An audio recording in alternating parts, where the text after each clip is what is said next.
welcome back to my channel. I am so excited for this video because I'm gonna find out if I'm having a boy or a girl, which I'm so excited about. I just got my sneak peek gender reveal test, and I'm gonna show you guys step by step on how to take this test and also share with you guys my results at the end. So stay tuned. I'm really excited and I can't wait to get started.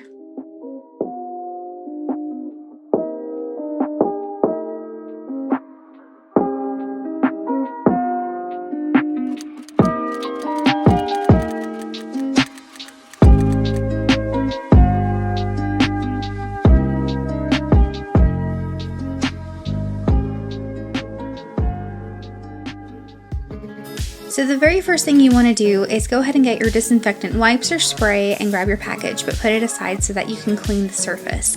It's very important because this test can be easily contaminated by male DNA. So as soon as you're done with that, go ahead and open up your package and be sure to very carefully drop it onto the clean surface so that you don't contaminate it. And go ahead and wash your hands and don't forget to air dry. Do not use any paper towels or towels. And go ahead and grab the package. This is what it looks like. I'm gonna go ahead and open it up. And now this next step is gonna be very, very important because it's gonna tell you prior to taking the test, you should activate your kit. But I highly recommend to just continue since you've already decontaminated your area and your hands. So I will say do not seal your package yet because you will need that barcode number to activate your kit. And here are all of the things that it comes with. Very cute stickers and some more information. So what you could do is on the bottom it says for future reference write your 8-digit barcode. So if you go ahead and get a pen handy, I would definitely recommend you doing that right there so that you don't forget it because you have to activate it. So here you have a little discount for that baby fetal Doppler, which is pretty cool. And then I'm going to go ahead and show you everything else that comes in here. Everything is just neatly packed in, but I love that it includes everything you're going to use and need. So this is the tube that you collect your blood with. And then this is your tourniquet and scrubby, and then those are your finger pricks. You get 3 for 3 tries. So next I'm going to go ahead and open the instructions, and like it says, number 1, activate it, but like I said before, I think it's best to just continue on so that you don't chance getting it contaminated because it is easily contaminated. So here it's going to tell you that you need to be standing, have a clean surface, and clean your surface also, which is something we already did. And also drink an 8-ounce glass of water 20 minutes before doing the test, which is something I already did because I already knew to do that.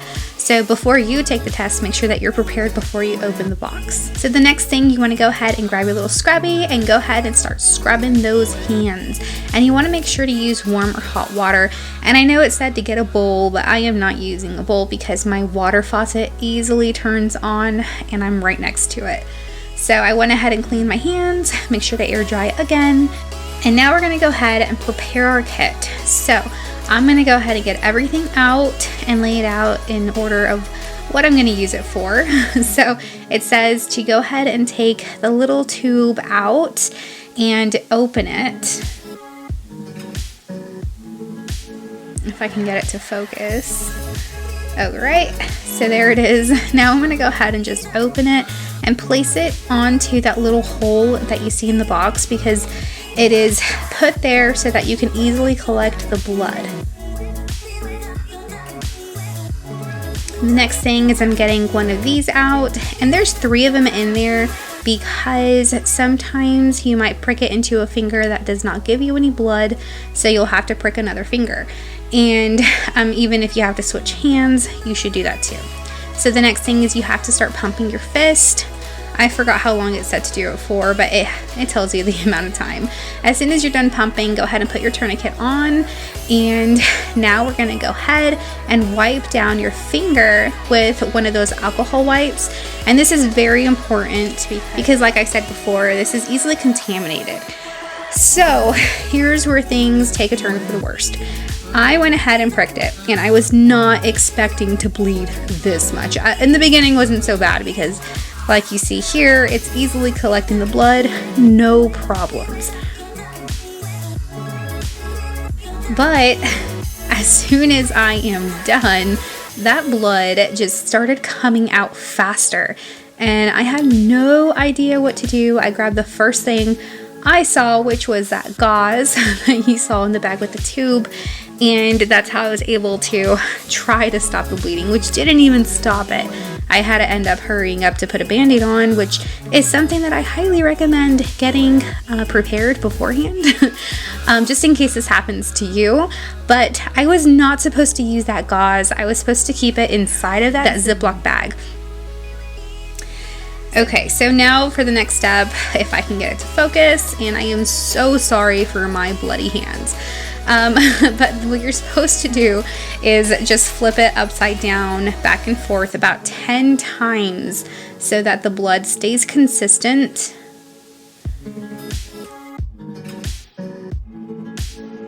So now what you're going to go ahead and do is put it back in that little baggie and place it inside the box. It's ready to go ahead and start shipping now, so get that packing slip, put it on the box, and then remember what I said before, get your activation code before you seal the box, which is what I'm doing now. And I'm so sorry it's blurry, it would not focus. Okay, so I was not expecting to bleed that much. I honestly wasn't, because last time I did this, I honestly had to prick 2 times because I wasn't bleeding enough. So I accidentally used the gauze that was in that little plastic Ziploc thing, and I wasn't supposed to, but it was the first thing I instantly, thought of grabbing to stop the bleeding. But heads up, if you ever do this, do not use the gauze. Leave it in there. That was my bad. But hopefully they'll still take the sample, and I'm really excited. I'm going to go ahead and drop this off in the mail box really soon, and hopefully I'll get my results here in a couple of days, but I'll include that right after this clip. I'm somewhere in the middle, try to find myself again, but life is one big riddle of the future and what's been. Guess it's the way it goes, and I will never know why you let me go. Look to the left, look to the right,